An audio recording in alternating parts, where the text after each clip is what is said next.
নীলফামারীর ডিমলায় পার্টনার কংগ্রেস অনুষ্ঠিত।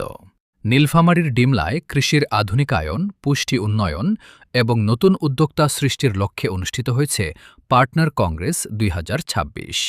বৃহস্পতিবার উপজেলা পরিষদ হলরুমে দিনব্যাপী উপজেলা কৃষি সম্প্রসারণ অধিদপ্তরের আয়োজনে পার্টনার কংগ্রেস কর্মশালা অনুষ্ঠিত হয়।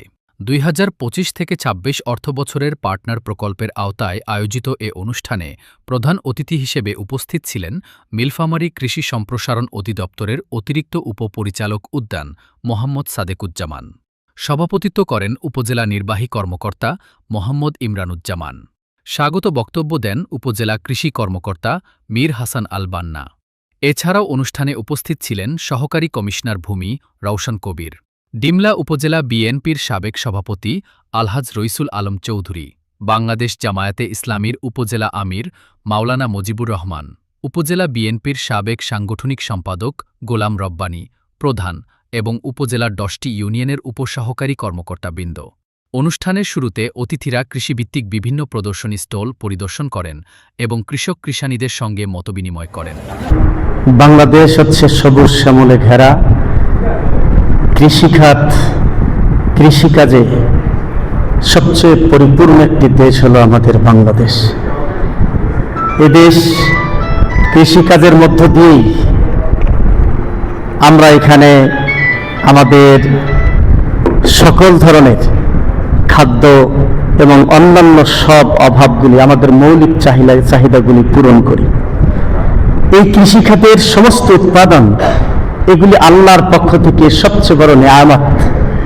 এগুলি আল্লাহ তাআলা নেয়ামত দিয়ে তৈরি করেছে।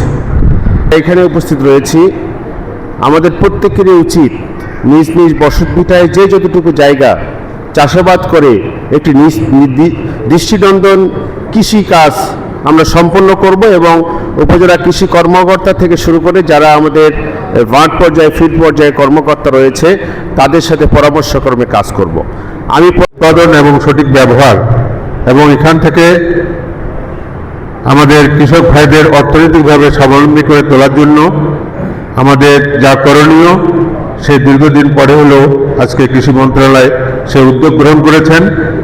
কারণ আমরা জানি একটা মানুষকে বেঁচে থাকতে গেলে আল্লাহর যে সৃষ্টির যে নিয়ামত, প্রতিটি ফসল মানুষের যদি সঠিকভাবে ব্যবহার করে তাহলে এখান থেকে উপকার পাওয়া সম্ভব। কৃষিভূমির সুরক্ষা করাটা ব্যক্তি এবং সকল দপ্তরের দায়িত্ব। আপনাদের যে কৃষিভূমিতে চাইলেই কিন্তু আমি কৃষি জমি কেটে একটা বাড়ি করতে পারবো না বা কৃষি জমি থেকে মাটি তুলতে পারবো না। এই বিষয়ে কিন্তু সরকার খুবই কঠোর এবং আইনগুলোও কিন্তু খুবই কঠোর। কেন? কারণ আমাদের কৃষি জমি কিন্তু দিন দিন কমছে না। কৃষি জমি কি বাড়ানোর কোনো সুযোগ আছে? আমাদের কৃষি জমি কিন্তু কমছে। আমাদের জনসংখ্যা বাড়তেছে কিন্তু কৃষি জমি করতেছে।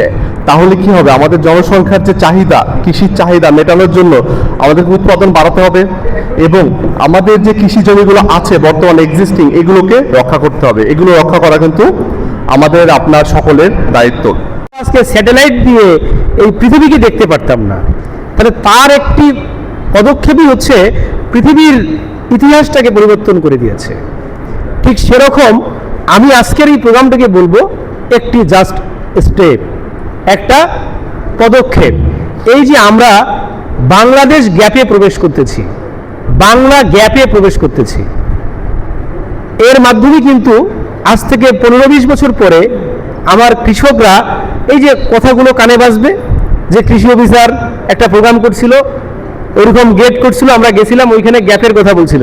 এই বালাইনাশক যে দমন পদ্ধতি সেটা যেন আমরা প্রয়োগ করি, তাহলেই আমরা খুব সুন্দরভাবে এবং সকলের জন্য আমরা কিন্তু একটা হেলদি ফুড, একদম নিরাপদ খাদ্য আমরা নিশ্চিত করতে পারবো।